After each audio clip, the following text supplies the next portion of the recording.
Early game dungeons have followed a very tight and specific progression model for the longest time, which has generally favored the Berserker and Archer class much more than the Mage, Tank, or Healer class. Most people think that rushing floor 4 or floor 5 is required to have a chance at consistently completing the first few dungeon floors. And while this certainly can work and will technically prepare you early on for the later game dungeons, it's suboptimal for a variety of different reasons. I won't be covering those reasons in today's video, but what I will be showcasing is an extremely powerful early game mage setup that will easily get you past the first 3 dungeon floors. What makes this setup even better, however, is the fact that it doesn't use a single piece of dungeonized gear, meaning that you can obtain it without ever having touched dungeons before. And best of all, it has insanely good upgradability, to the point that it will carry you all the way until you attempt your first ever floor 7 run.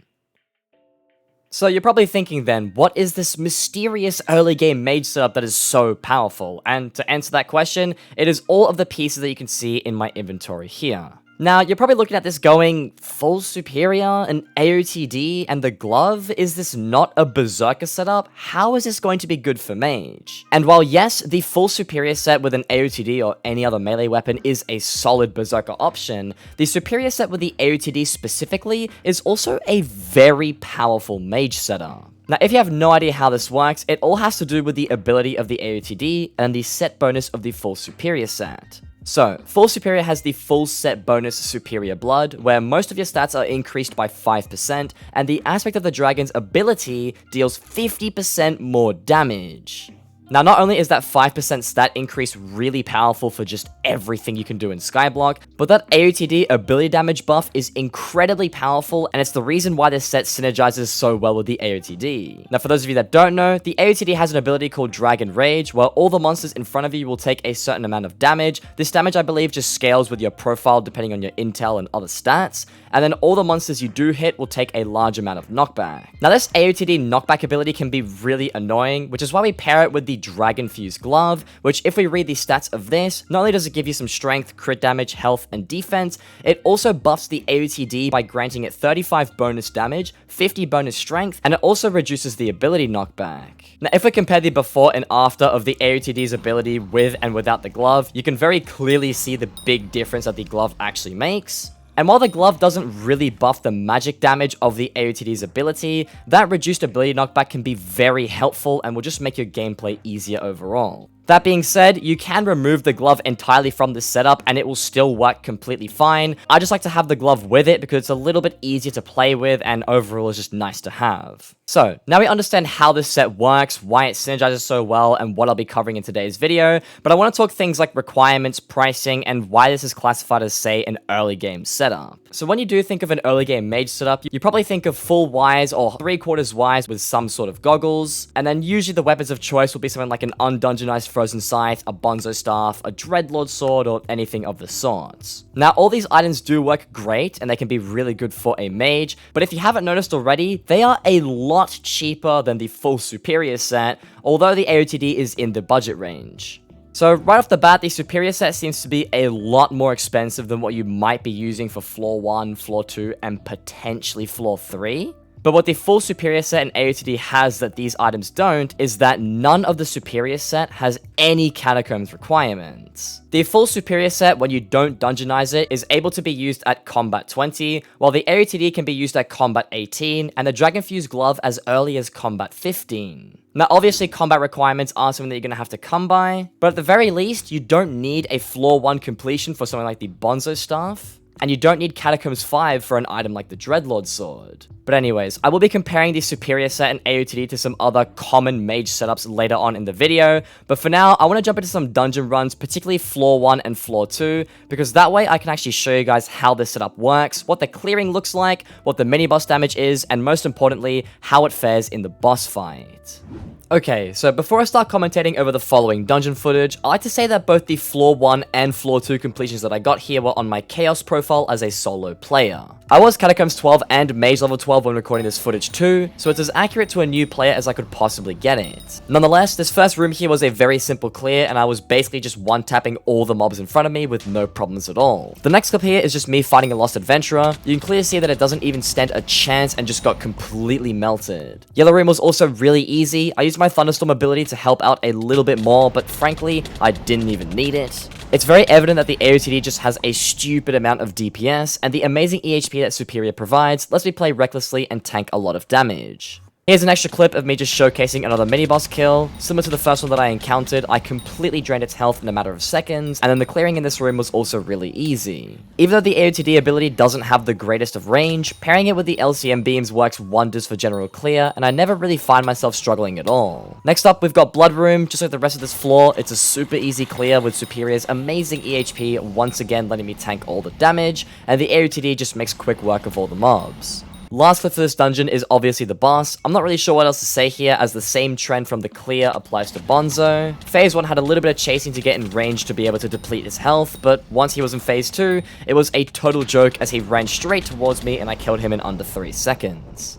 And now that I've shown you that floor 1 was a total joke with this gear, we start floor 2 off with a mini-boss in the first room. I decided to play a little bit more careless purely just for the recording, but as you can see, I'm able to completely drain the mini-boss's health whilst taking a lot of damage from all the surrounding mobs. I wouldn't advise doing this normally, of course. You should be killing all the other mobs first and then going for the mini-boss, but all in all, this fight was simple and I moved on with the rest of the clear.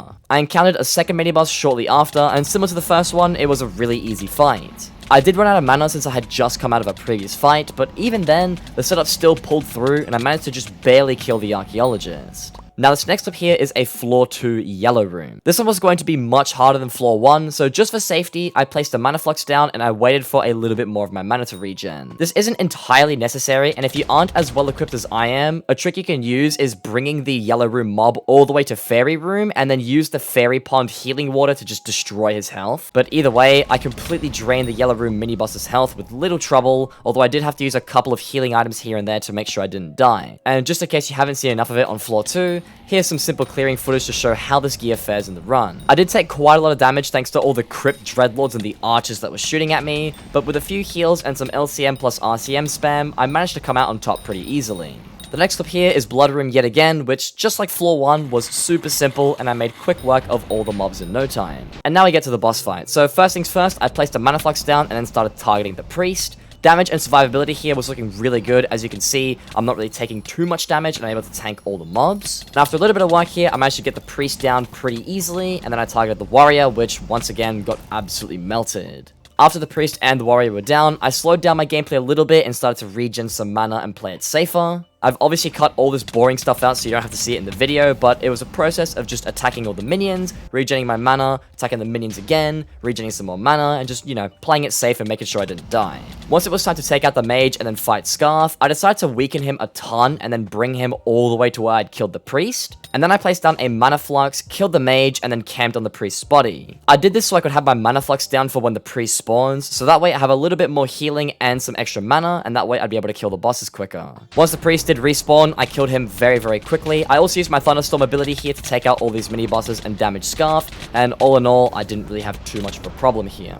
Second phase, floor 2, is a lot harder though, but after a little bit of work, some healing items and a bit of running around, I managed to take out the warrior pretty easily, and then similar to phase 1, I just ran in circles and just survived a little bit and started targeting the other minis. Within no time, the archer was down, and then the mage was down too, and then once I had all the mini-bosses down and it was just time for Scarf, I went straight to the corner and sat on some stone bricks and just completely destroyed his health here. Now this by far is the coolest part of the run. All the running around and killing mini-bosses is really boring, but Scarf with 1 million health getting completely drained at the very end is super satisfying, and obviously, you are able to see how good the AOTD really is. All in all, the floor 2 fight was definitely much harder than the floor 1 fight, but this is mostly because it's a much more involved fight rather than the fact that the mobs are supposed to be tankier. Now, obviously, your average skyblock player is going to use a full 5-man party to take out both of these dungeon floors, but I decided to go in solo just to show you the sheer power of this AOTD plus superior setup. But anyways, enough chat about how strong this setup really is. Let's talk about things like requirements, the costing, and a comparison to some other common mage setups, because that's also going to be very important for this video. The superior setup plus the AOTD plus the dragon-fused glove costs anywhere between 28 to 30 million coins, but if you are on a budget and you don't buy the dragon-fused glove, it'll cost you more around the 20 to 22 million coin mark. Now, if we compare this to a more typical mage setup for the early game, you want to be using something like the full wise or 3/4 wise plus any mage goggles set, and you'll likely pair it with a weapon like the bonzo staff, frozen scythe, or the dreadlord sword. Now, I'm going to ignore the dreadlord sword for this video because it does have a catacombs 5 requirement, and you technically can't use that if you first start dungeons. But if you use a bonzo staff and a frozen scythe, or both of them together, it's going to cost you around the same price as the budget superior setup, although it will be cheaper than the full setup including the dragon-fused glove. Now, while the wise setup with the frozen scythe, bonzo staff, or anything similar to that is cheaper and easier to get your hands on, it doesn't have anywhere near the EHP as the full superior AOTD combo, and it also doesn't output anywhere near the DPS that the AOTD does. However, you absolutely could be using the full wise setup with an AOTD or the frozen scythe for some range, and that way you will be getting the DPS of the AOTD, but it's going to be a lot weaker than using full superior. Now, even if you do use full wise with an AOTD to get the DPS of the aspect of the dragons, you'll still be lacking a lot of EHP, and the main reason for this is because it has that 5% increased stats perk. Now, if you do get the renowned reforge on your superior, which by the way, I recommend using 3/4 renowned and then a loving chestplate, you can stack all of these increase your stats perks, and they actually apply to the dungeon blessings that you pick up in the clear. This is exactly why the superior set has way more EHP than the wise setup. However, you are technically locked to using the AOTD, and if you do use any other weapons like a bonzo staff or a frozen scythe, you won't be doing as much damage because wise is designed for magic damage. So in this case, you are technically weapon locked, if that makes any sense at all, but to that I say, is being weapon locked really a big deal? If we take a look at the Bonzo boss fight and the Scarf boss fight, you don't really need to have any range for these bosses. For Bonzo, I was able to chase him around and just burst him down completely, and then in second phase, he actually came to me and I just completely destroyed him there. Floor 2, the priest does run away from you and tries not to fight you, but all the other minions do try to attack you, so being able to get in range of them is super easy. And Scarf himself also tries to kill you, which makes the AOTD's range completely fine. The Professor in second phase tries to charge you as well, and he also tries to kill you in the third phase, so the AOTD is able to hold its own really well in that floor too. So what I bring up by saying this is that even though you are locked to using the aspect of the dragons, as it's what specializes with the superior set, you aren't going to need to use any other weapons, because if it clears really well, it takes out the first few bosses really easily, and it also has really good DPS and EHP, then why would you need to use any other weapon? So overall, the superior, AOTD, and dragon-fused glove setup is a little bit more costly than something like the full wise, 3/4 wise goggles with a frozen scythe, bonzo staff, or a dreadlord sword, but that extra added cost is very well justified because it does way more DPS and it has way more EHP. But I'm going to toss these stats aside and talk about upgrade potential, because upgrade potential is really important for all things in skyblock. So if we take a look at both the superior set and the AOTD, you can reforge, enchant these, and recombobulate them with no problems, but you can also dungeonize them and 5-star them to give you extra damage. Now, these would be classified as upgrades that make these setups much stronger, because dungeonizing both of these items and then 5-starring them gives them some really strong potential inside of dungeons that's actually able to carry you all the way until floor 7. Now, the wise set also has that same potential. You can dungeonize it, 5-star it, and use it for floor 6, but the frozen scythe, whilst can be dungeonized and 5-starred, is nowhere near as good as the AOTD, and starts to fall off at around floor 4 and floor 5, even as a dungeon item. This is why people typically swap out that weapon for something like a Spirit Scepter, which you unlock at floor 4 and will cost you around 18 to 20 million coins. So for the sake of this video, I'm going to start comparing the superior setup and the AOTD to the wise set with a Spirit Scepter as a more later game option for mages. So, the full superior set and the AOTD in both floor 4, floor 5, and floor 6 as a dungeon item is still extremely powerful. The clear potential is very similar to that of the floor 1, 2, and 3 clearing, and the EHP once again remains to be very strong because of how it scales with the full set bonus. Now, the wise set in floors 4, 5, and 6 is also a really good option, and it's very similar to how it performs in floors 1, 2, and 3. It has really solid magic damage, but its EHP is nowhere near as good as Superior's. Now, because both of these setups are now roughly the same cost, but one of them has a lot more EHP and also has really strong DPS, at first glance, this makes it look like the Superior set is a much better option. Now, if we take a little bit of a deeper dive, the Spirit Scepter does have a better clear potential than the AOTD, as that's what it's really good at, but in the boss fight, its DPS is nowhere near as good as the AOTD's, because the AOTD is just able to burst down mobs super quickly and output a ridiculous amount of damage in a very short time. Now, for floor 7, the Superior and the Wise set aren't really good in this floor. The AOTD pretty much falls off completely and remains to be more of like an LCM weapon in this floor because the boss fight is heavily catered towards ranged attacks. This does give the edge to the Spirit Scepter as a weapon because it does have ranged damage, but the lackluster DPS of the Spirit Scepter just isn't good at all, so overall, both these weapons and setups aren't really good in floor 7. However, once again with this whole upgrade potential thing, the Superior set and the AOTD isn't very good in floor 7, but the Superior set with a Juju bow or the Superior set with a Spirit bow is very much a worthwhile option if you choose to swap to the Archer class.